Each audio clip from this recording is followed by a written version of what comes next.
Meg szeretném nektek mutatni az én kis álomtáskámat. Sikerült végre megvennem. Ez egy rózsaszín gesztáska. Így 53 évesen sikerült. A probléma az, hogy kicsi. Ugyanis 53 fele már az ember nem tudja, hogy mivel pakolja meg. Na most nyilván betét, mert kell, mert néha sétálunk fehér nadrágban, és egyszer csak piros lesz mindenünk, így 53 környékén, de semmi probléma.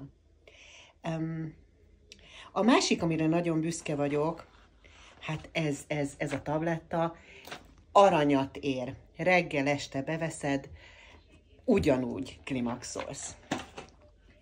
De hogy le tudjad mosni, mindig van nálam popsitörlő. Semmit nem ér a fehér nadrághoz, de kell, hogy legyen. Jó. Mivel nagyon sok csokit zabálok, és néha nem tudok kaksizni, ezért van nálam egy Microlax nevezetű mini beöntés. Nagyon fontosnak tartom, így a szép rózsaszín, még ez a fitya kislakat is van rajta. Jó. De hogy könnyebben menjen a Microlax-szal, van nálam egy kis vazelin is. Nem szexuális célra, hanem a beöntés.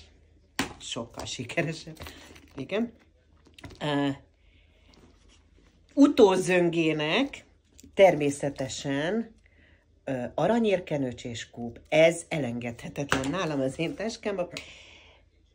És a parfümöt kifelejtettem, de szerintem ez nem is lényeges. Mi van még itt, mit találok? Természetesen nagyon ideges vagyok, akkor tüsszögök, és ezért van nálam orrcsepp.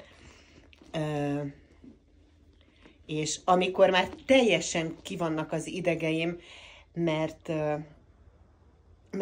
nem bírom ezt az változókori terhet, van nálam egy Frontin. Szóval ezt akarja az én édes kis táskám, és természetesen egy piros pénztárca.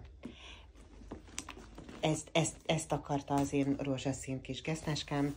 Akit érdekel, hogy hol vásároltam, nagyon olcsó volt, keressetek bátran. Puszi!